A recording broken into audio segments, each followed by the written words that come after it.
মূলত অনেক মুসলমানদের মধ্যে মোটামুটি যারা সংশয়বাদী, মোটামুটি যাদের অন্তরের মধ্যে বিভিন্ন ধরনের চিন্তা গ্রাস করে, শয়তান বিভিন্ন এইভাবে ওইভাবে গোতা দেয় যে ইসলামের বিভিন্ন জিনিস নিয়ে চুলকানি আছে না এমন মানুষ যে এই বিষয় নিয়ে তাদের চুলকানি, যে এই বিষয়টা আমার পছন্দ হয় নাই, ইসলামের ওই বিষয়টা ভালো লাগছে কিন্তু এই বিষয়টা ভালো লাগে নাই, এমন কিছু মানুষ আছে না?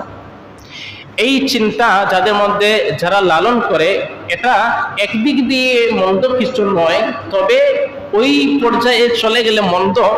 যে পর্যায়ে শয়তান নিয়ে যায় সেটা হচ্ছে সংশয়বাদী থেকে আস্তে আস্তে করে সেকুলার পর্যন্ত, নাস্তিকময় চিন্তা ভাবনা পর্যন্ত অনেকে পৌঁছে যায়। আল্লাহ যেন হেফাজত করেন।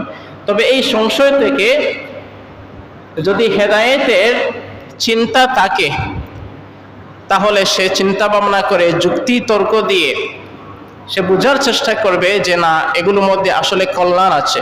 কারণ পৃথিবীর মধ্যে এমন জিনিস আছে, এমন আল্লাহর পক্ষ থেকে ফয়সালা আছে, সেটা আল্লাহ তাআলা আমাদেরকে অপরিহার্য করেছেন, কিন্তু এটা আমাদের মস্তিষ্ক দিয়ে, আমাদের চিন্তা ভাবনা দিয়ে সেটার বিশ্লেষণ, সেটার ব্যাখ্যা, সেটা বোঝা আমাদের পক্ষে সম্ভব নয় আমরা মানুষ হিসেবে। কারণ হচ্ছে মহান আল্লাহ সুবহানাহু ওয়া তাআলা হলেন মহাজ্ঞানী।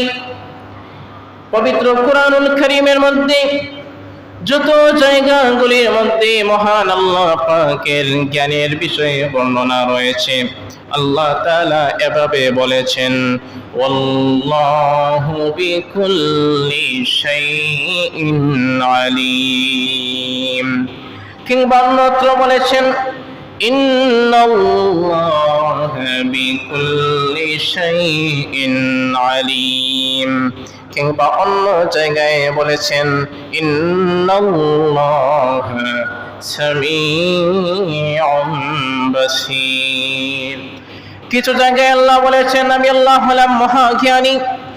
অবশ্যই অবশ্যই এই পৃথিবীর মধ্যে যত ধরনের জ্ঞান রয়েছে, সমস্ত জ্ঞানের বিষয়ে, সমস্ত জ্ঞানের ব্যাপারে আমি আল্লাহ তাআলা ভালো জানি।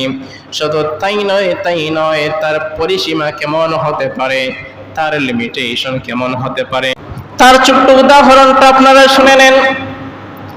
যখন সময় মানব মণ্ডলীকে আল্লাহ তাআলা সৃষ্টি করার জন্য মনোনিবেশ করলেন, وَإِذْ قَالَ رَبُّكَ لِلْمَلَائِكَةِ إِنِّي جَاعِلٌ فِي الْأَرْضِ خَلِيفَةً